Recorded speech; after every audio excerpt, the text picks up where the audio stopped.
Mic check 1 2 1 2. What's going on, everybody? All right, here we go.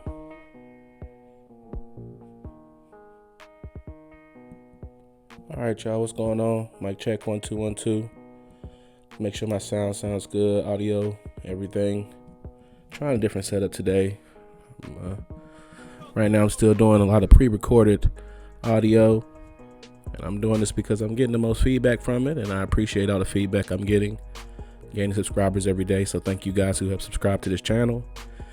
Ladies and gentlemen, anybody out there who subscribe. HiiiScholar here, checking in again. Still going on this pathway along the lines of black boys, black men, and attachments. I talked about Loss, the comedy special from Ali Sadiq, and how black boys and black men navigate detachment, losing people, losing family members, the loss of love. In the last episode, I talked about something I'm still mulling over, I'm still thinking through, which is talking about black boys and black men and how they deal with navigating unwanted advances, unwanted attractions, unwanted attention. And this show comes from, I think I'm going to title it Entering the Danger Zone. If I had to think of a title of it right now. But thank y'all for coming back to another session of Destination Unknown. HiiiScholar here at HiiiScholar. Here's my social media. If you want to support me, you can support me just by sharing the video, liking the video, subscribing, etc., etc. You guys know the rundown by this point. And I called this episode Entering the Danger Zone really in response to a couple brothers in the post comments, the prior video. There's a lot of engagement and comments talking about having those experiences and nobody really talking about those experiences of having to navigate as a black boy and as a black man, navigating, unwanted advances from people. And we can say girls and women, but we know by now it's people and how that can impact our social engagements. We talked about passive aggressive bullying in school, the opportunities for proxy violence and having to fight people because of gossip or rumors or allegations, social alienation, isolation. And we didn't talk enough about, which we'll talk about a little bit more in this show, as we go in adolescence and into adulthood, actual judicial and legal and court, effects, as far as navigating unwanted advances and attractions and learning the hard way that there's a way you have to do it. And one way we talked about in the comments was, being polite. And to me, it almost felt like, in comparison, telling the girls and women to smile. So think about that in similar terms. You're telling a boy or man for someone he doesn't want to have a relationship with, someone he does not want to continue to get their compliments and their adulation in any way they express it, whether it be just qualitative in their comments and writing letters, etc., or whether it be quantitative where they are giving money and materials. If he doesn't want it, he should be able to vocalize that in a way that he sees fit and it be accepted. And going back to this show, we're talking about the danger zone today and entering the danger zone, which I say particularly because it responds to a comment from a person who was around, young brother who was around 27.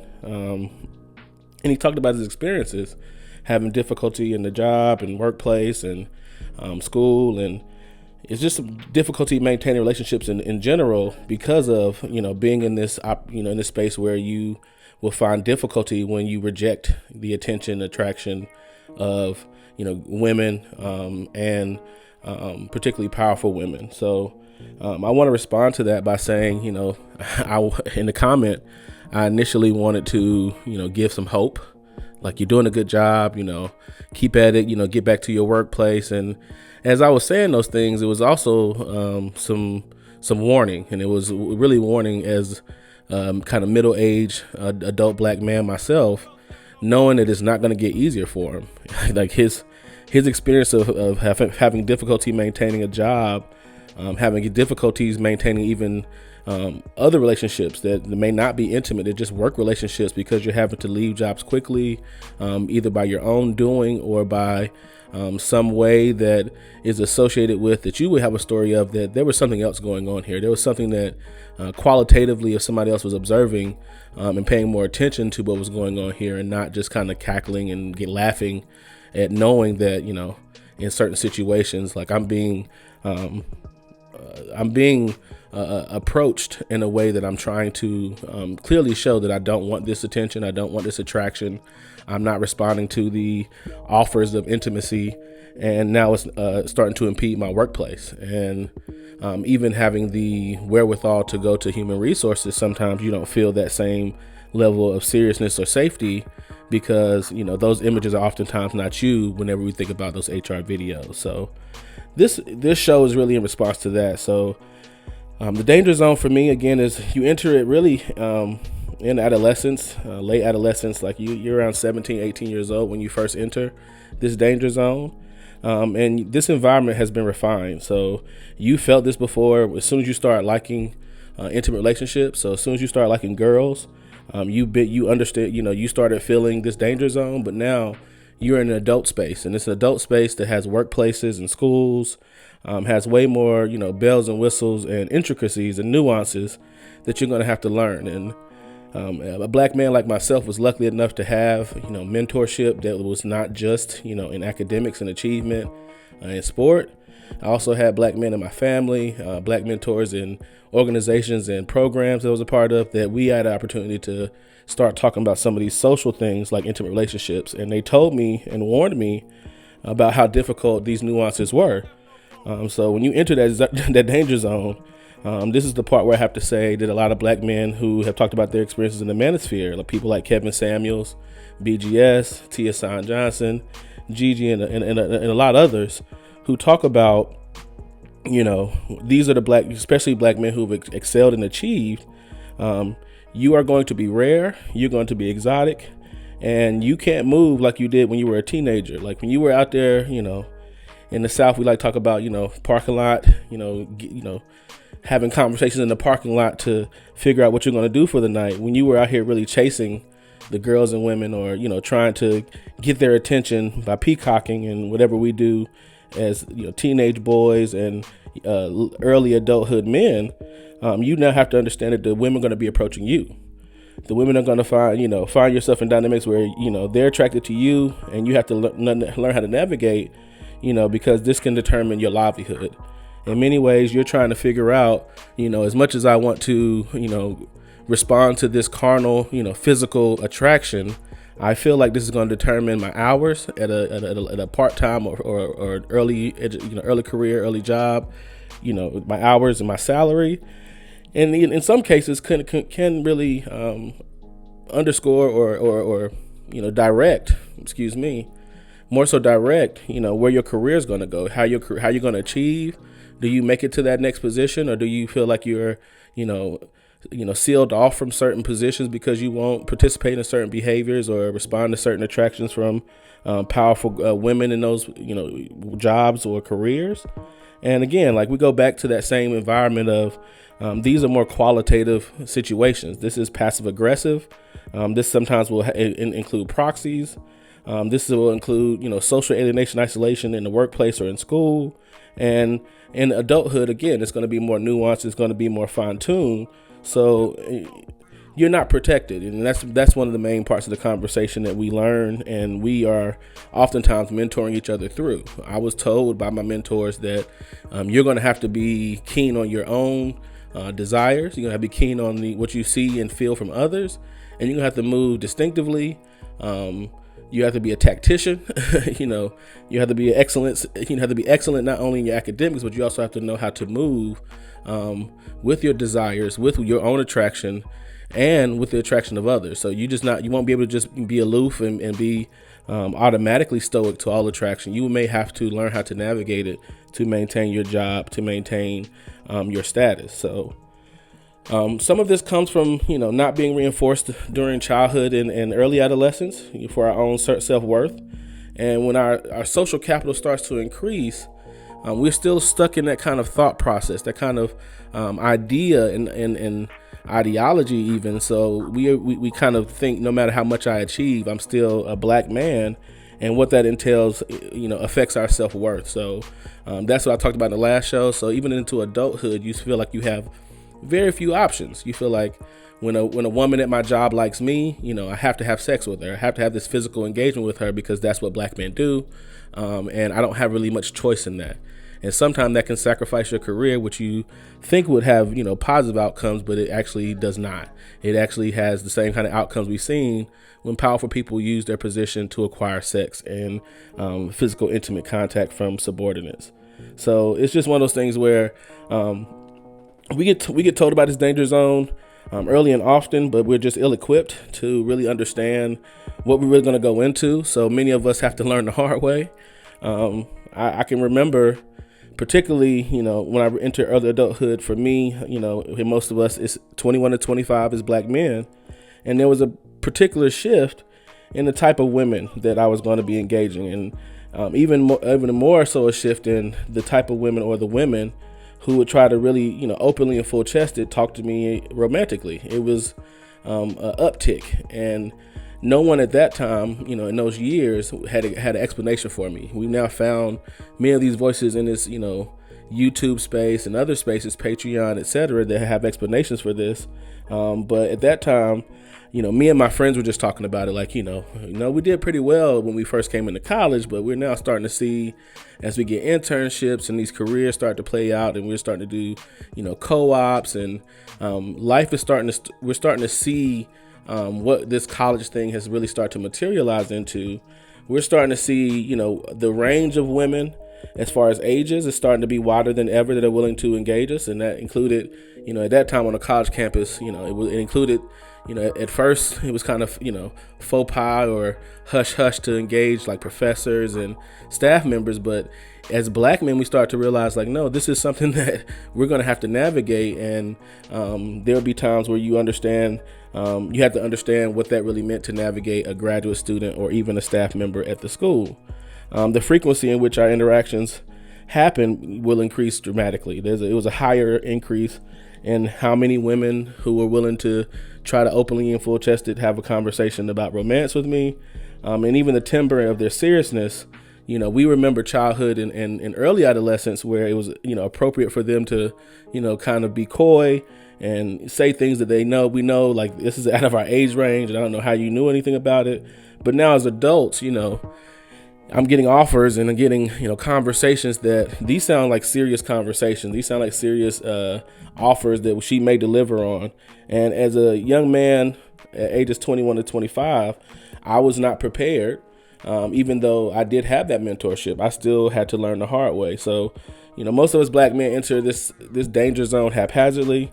We still are getting ourselves from that late adolescence where we are stuck in those kind of two veins of either just being physically carnal and just delivering, this kind of phallicism that we do to ourselves, where I got a big Johnson and I need to go ahead and use it for any woman who offers to allow me to, versus letting her down easy. That's our second option. So we go into it haphazardly, and then even both paths can lead us further into the traps of the danger zone. So you're going to step in these traps anyway because you're a young, early adult, and you're going to either, I think about examples of some of the trappings from both of those kind of paths. One being having sex with someone at work, and I believe in not, defecating where you sleep. I don't believe in doing that, and that's a kind of Southernism that we use around here, whether it be your neighbor or a person at work. If you want to keep things good at work, copacetic, or however you need to maintain your job and career, one of the things you do not need to do, and I remember hearing a lot of mid to late adulthood black men tell me over and over again, like, he look with me and say, man, that'd be great if you weren't at work. And I remember distinctly like, oh man, like, what is he saying? Like, I mean, that's off limits. And he basically was saying, because we're at work, you need to understand it is off limits. Even as I'm talking right now, I'm just thinking about, like, that was just where, he almost like told me, like, that's, the light doesn't touch over there. So everything the light touches is our kingdom. But, that a woman at work, the light doesn't touch over there. So don't even think about it, and understand when you do that, he would point to other examples in the room, even of men who tried to play their hand in this danger zone of having sex with a coworker who, this is why their situation may be more difficult in the workspace than yours could be, now that you haven't stepped into that hole yet. And that's something I found fascinating, that we seem to bump our head in this kind of early adulthood. We're not prepared to understand that we're being desired, we're being sought after, and in that kind of sought afterness, when you think about how people have kind of discarded us. I've talked about on this channel disposability of black boys. So just imagine you go from this kind of continual disposability to now everybody sees you as exotic, sees you as rare, and hush hush, they want to be with you, and they're willing to do things that maybe not just maybe that are appropriate and inappropriate to get your attention, to coax you into coming to their domiciles, coming to their homes, coming to their houses, cooking dinners, cooking lunch, cook breakfast, do whatever it may take to convince you while you're in this space of early adulthood, particularly, to now become their permanent husband, partner, whatever term you want to use, because in many ways, we say in the South, this person is green. They are still wet behind the ears in many ways because they're adults legally. However, particularly for these black men who have achieved and excelled, they've achieved and excelled despite, and they know that, but they may not have the self-worth and how to navigate. You no longer are trying to convince a girl to give you her number. You're no longer trying to convince a girl to go out with you to the skating rink or go out with you to the movies. And I'm dating myself when I say stuff like this, but now the number comes to you. Now you're getting, hush hush, passive offers to, spend extra time and go on dates, or what you thought were just spending time, but you find out it's a date. This is a time period that is very dangerous because black men find themselves in situations with women of a wider range, more often, where this makes sense why you have black men when you get to later stages of early adulthood between 25 and 30, and even into mid adulthood and late adulthood, where they have a tough time explaining how all this, how these children have shown up, or who their the mother of their children are. They went through a danger zone and they stepped in a few more landmines than some of us, but I want to end this on a positive note and hope, a hopeful note for many of us black men, because that's what I want to give to that 27-year-old brother who shared in the comments. So I believe that through this rough and tumble experience, that what produces is a mid to late age black man who, if learned correctly, has mastered maintaining his life while navigating and enduring this whole danger zone. So to me, this danger zone continues on. Because black men, whether it be in early adulthood or mid adulthood or late adulthood, you have achieved this age even despite, and oftentimes you will achieve some level of status, acclaim, or fame because you have reached this age despite. And for those who have reached even higher heights because they've gone to college and gone to graduate school and become a part of a very exclusive class of black men, you're going to have to learn how to master and maintaining your life and navigating this danger zone of people being attracted to you and wanting your attention, wanting to engage you physically, wanting to you to dole out more time, energy, and volition to them, despite you having obligations that, or you not wanting to engage them in that way. You wanting to reject their attention, reject their advances, reject their attraction. So what you learn to do is sometimes you use this danger zone to your advantage, but you try to avoid the landmines that you learn through. So when you talk about actually having physical relationships with a lot of, with your coworkers, this is something you oftentimes don't step into. You learn to address and set boundaries. So you kind of swing between being a personable employee and being stoic, so you can actually tiptoe through each day. You learn how to set boundaries, even if you have to do it passively, so you can maintain your reputation and still have a rapport with your coworkers at your job. So oftentimes this mid to late age black man is cordial, but he's also candid about his life and who's in it. So when you hear a black man, kind of knee jerk kind of talk about his wife and family, he's oftentimes doing that to set that passive boundary, to not have that pressure of attention and attraction. And, we oftentimes think of it as a battered man, and that could be the case too. But this is a different explanation for why mid to late age black men will oftentimes lead with, "Hey, nice to meet you. You should see my daughter. You should see my son. You should see my wife. You should come over to the house to meet the whole family." It's oftentimes to set that kind of passive boundary of, attention and attraction should not be laid here so I don't have to reject. So we'll have situations where we're trying to set, it sounds crazy to even say it, but I understand. I've learned to do it. I do it often, and sometimes unknowing. It's unconscious that I do it, that I try to make sure I set this passive boundary about who's in my life while still maintaining a certain cordiality. So black men at this stage are oftentimes still going to go through these experiences, and they're still kind of damaged, not just kind of, but they've been damaged and have the scars of their prior experiences and experiences that will continue. And they even understand, and this is the dark truth at the end of it all, even if he maintains, himself into late adulthood, as a black man, any misstep in this danger zone can risk everything. And that's the part that the black men were warning me about. They were warning me about that in this danger zone that you have entered. You thought you were in the danger zone when you made your early sexual debut. You thought you were in the danger zone whenever you were in childhood and late childhood and adolescence, and trying to traverse this kind of crazy terrain of black girls and black women oftentimes, that now you have reached adulthood and you thought it would be sanity. You thought it would be able to be, open and full chested, and you just, it'd be a bed of roses in a land of milk and honey. And that's not the case. It's really a case where you have to protect self. You have to understand your self-worth, as those individuals that I mentioned before oftentimes talk about. And you have to do that because in this danger zone, you're going to be approached, you're going to get advances, you're going to get attention. And what you do with that attention, how you reject that attention, I almost feel like I'm still saying let them down easy, but it's not even that simple. I had to learn how to be political. I had to learn how to be a lobbyist. I had to learn how to be direct and candid. I had to learn how to do all these things just to be an early adulthood man and keep my job.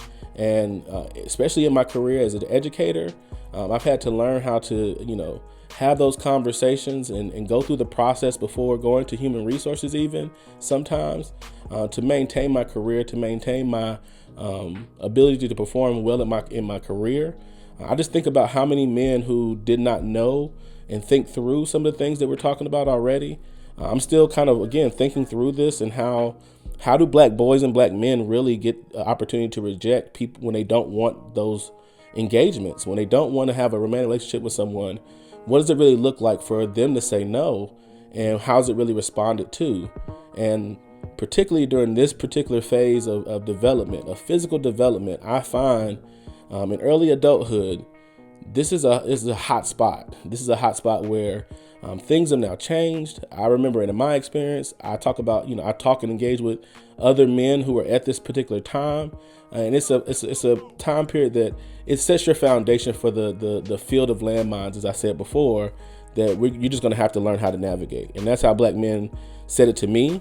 And the ones who do it the best are the ones who have the most deeply entrenched stances. And sometimes this is, as I'm thinking through it, this explains why many black men by late adulthood, they go monk.